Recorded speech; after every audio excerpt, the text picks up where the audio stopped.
لبيك اللهم لبيك لبيك لا شريك لك لبيك إن الحمد والنعمة لك والملك لا شريك لك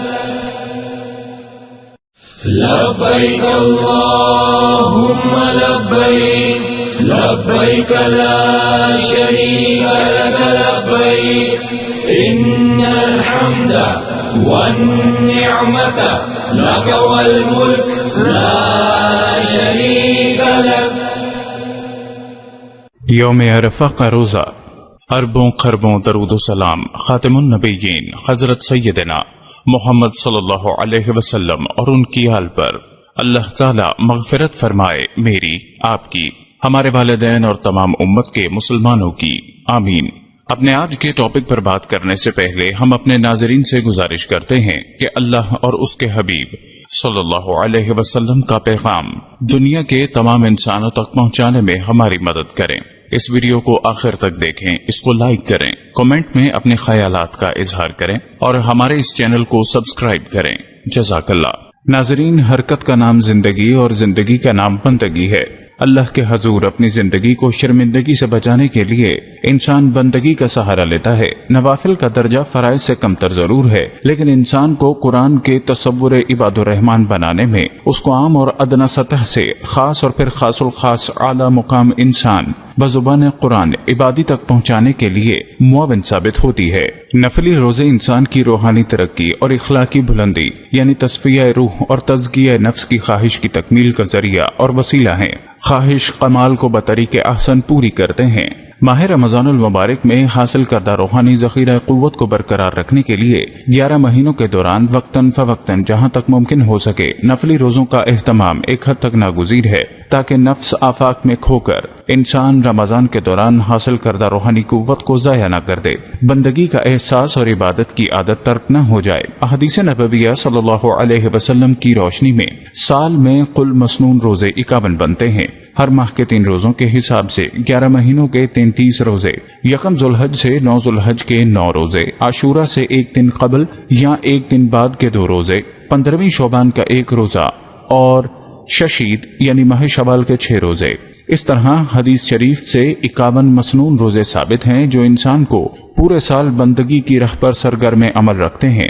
نبی صلی اللہ علیہ وسلم نے فرمایا، ہر چیز کی زکوٰۃ ہے اور جسم کی زکوٰۃ روزہ ہے. انہی روزوں میں یوم عرفہ کا روزہ بھی شمار کیا جاتا ہے. مکہ مکرمہ کے جنوب مشرق میں تقریباً 20 کلومیٹر کے فاصلے پر جبل رحمت کے دامن میں واقع خیر آباد میدان کا نام عرفات ہے، جہاں حج کا رکن اعظم وقوف عرفہ ادا کیا جاتا ہے. دور جاہلیت میں قریش مکہ خودآرائی اور انانیت کے سبب وقوف عرفات کو خود کے لیے مناسک حج سے خارج کر دیتے تھے.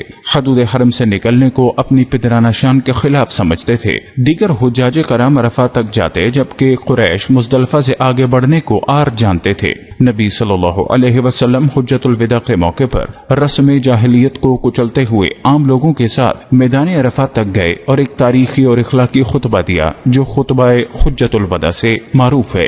ذوالحج کی 9 تاریخ کو یوم عرفہ کہا جاتا ہے. اس دن حجاج کرام عرفات میں وقوف کرتے ہیں، یعنی صبح سے لے کر سورج غروب ہونے تک وہاں ٹھہرتے ہیں اور اللہ سے خوب دعائیں کرتے ہیں. یہ دن اہل عرفہ کے لیے بہت فضیلت والا اور اس کا وقوف حج کا سب سے بڑا رکن ہے. جس حاجی سے یہ وقوف عرفات رہ جائے تو اس کا حج ہی نامکمل ہے، اسے دوبارہ حج کرنا پڑے گا. ابن حبان حضرت جابر رضی اللہ تعالیٰ عنہ سے روایت کرتے ہیں کہ یوم عرفہ سے بڑھ کر کوئی دن بھی اللہ کے نزدیک افضل نہیں. اللہ تعالیٰ اس دن آسمان دنیا پر تشریف لاتے ہیں اور آسمان والوں کے سامنے زمین والوں پر فخر فرماتے ہیں. ارشاد ہوتا ہے، میرے بندوں کو دیکھو کہ کیسے غبار میں اٹے ہوئے بکھرے ہوئے بالوں کے ساتھ دھوپ میں چلتے ہوئے دور دراز سے آئے ہیں، میری رحمت کی امید رکھتے ہیں، انہوں نے میرے عذاب کو نہیں دیکھا. پس یوم عرفہ سے زیادہ کسی دن بھی دوزخیوں کو آزاد ہوتے ہوئے نہیں دیکھا گیا.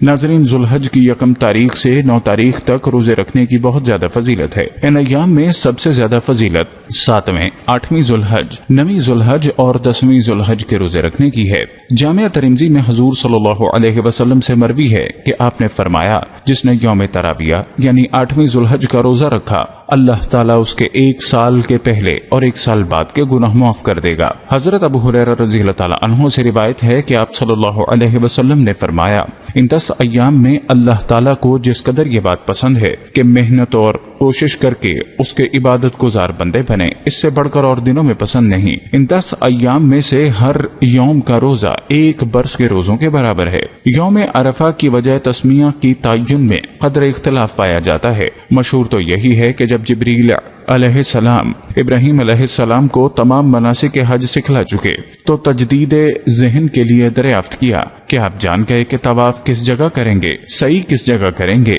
وقوف کس جگہ کریں گے، نہر اور رمی کس جگہ کریں گے؟ تو حضرت ابراہیم علیہ السلام نے فرمایا، ہاں میں اچھی طرح جان گیا۔ اسی وجہ سے اس کو یوم عرفہ کہا گیا۔ ایک اور قول کے مطابق حضرت آدم اور حوا علیہ السلام کی اس جہان فانی میں پہلی ملاقات اسی مقام پر ہوئی تھی اور وہیں ایک دوسرے کو پہچان بھی لیا تھا۔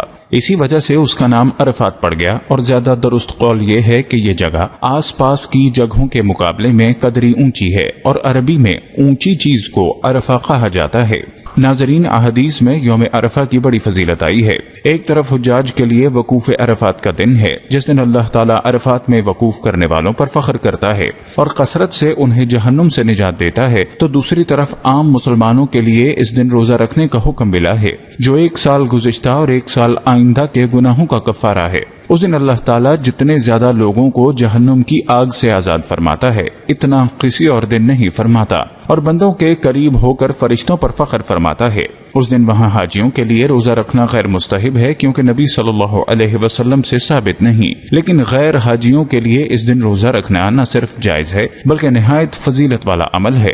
یوم عرفہ یعنی 9 ذوالحج کا روزہ 1 گزشتہ اور 1 آئندہ یعنی 2 سال کے صغیرہ گناہوں کا کفارہ ہے۔ حضرت ابو قتادہ رضی اللہ تعالیٰ عنہ کہتے ہیں کہ رسول اللہ نے فرمایا، میں اللہ تعالیٰ سے امید رکھتا ہوں کہ یوم عرفہ کے روزہ کے بدلے میں اللہ تعالیٰ 1 گزشتہ اور 1 آئندہ سال کے گناہ معاف فرمائیں گے، اور یوم عاشوراء کے روزے کے بدلے میں گزشتہ 1 سال کے گناہ معاف فرمائیں گے۔ نبی صلی اللہ علیہ وسلم کا یہ فرمان غیر حاجیوں کے لیے ہے، کیونکہ حضرت ابن عمر رضی اللہ تعالیٰ عنہ بیان فرماتے ہیں، میں نے رسول اللہ کے ساتھ حج کیا، آپ نے عرفہ کے دن روزہ نہیں رکھا۔ ابو بکر رضی اللہ تعالیٰ عنہ کے ساتھ حج کیا، انہوں نے روزہ نہیں رکھا۔ حضرت عمر رضی اللہ تعالیٰ عنہ کے ساتھ حج کیا، انہوں نے روزہ نہیں رکھا، اور حضرت عثمان کے ساتھ حج کیا، انہوں نے بھی روزہ نہیں رکھا، اور میں بھی اس دن روزہ نہیں رکھتا، اور نہ اس کا حکم دیتا ہوں اور نہ اس سے روکتا ہوں۔ حضرت طلحہ بن عبید رضی اللہ تعالیٰ عنہ کہتے ہیں، رسول اللہ نے فرمایا، ایسا کوئی دن نہیں جس میں شیطان اتنا ذلیل و خوار، حقیر اور غیظ سے پر دیکھا گیا ہو جتنا وہ عرفہ کے دن ہوتا ہے، جبکہ وہ اللہ کی جانب سے نازل ہوتی ہوئی رحمت اور اس کی طرف سے بڑے بڑے گناہوں کی معافی دیکھتا ہے۔ ناظرین، آج کل ایک سوال بلکہ جانے انجانے میں لوگ اعتراض کرتے ہوئے نظر آتے ہیں کہ یوم عرفہ کس اعتبار سے ہوگا؟ آیا مکہ کے اعتبار سے جہاں مقیم ہیں اس جگہ کا اعتبار ہوگا؟ تو سادہ سا جواب ہے کہ آپ جہاں مقیم ہیں اسی جگہ کا اعتبار ہوگا، اس لیے کہ دنیا بھر میں گردش لیل و نہار کی وجہ سے طلوع غروب و آفتاب کے اوقات مختلف علاقوں کے اعتبار سے مختلف ہوتے ہیں۔ ممکن ہی نہیں کہ دنیا بھر کے اوقات کا یکساں ہو جائیں۔ ایک جگہ سحر کا وقت ہوتا ہے تو دوسری جگہ اسی تاریخ کی شب تاریخ ہو چکی ہوتی ہے۔ ایک جگہ ابھی ظہر کی نماز ہو رہی ہوتی ہے تو کسی جگہ فجر کی تو کسی جگہ عشاء کی۔ یہ نظام الاوقات ہے جو بہر صورت ہر علاقے کا مختلف ہے۔ جو لوگ کہتے ہیں کہ ہم یوم عرفہ کا روزہ اپنے علاقے کے اعتبار کرتے ہوئے رکھیں یا مکے کا، تو اس کے لیے بھی سابق بیان کردہ وجہ کافی ہے۔ ظاہر ہے کہ جب ہم رمضان کا روزہ خود کے علاقے کے اعتبار سے رکھتے ہیں تو پھر اس روزے میں کیا حرج؟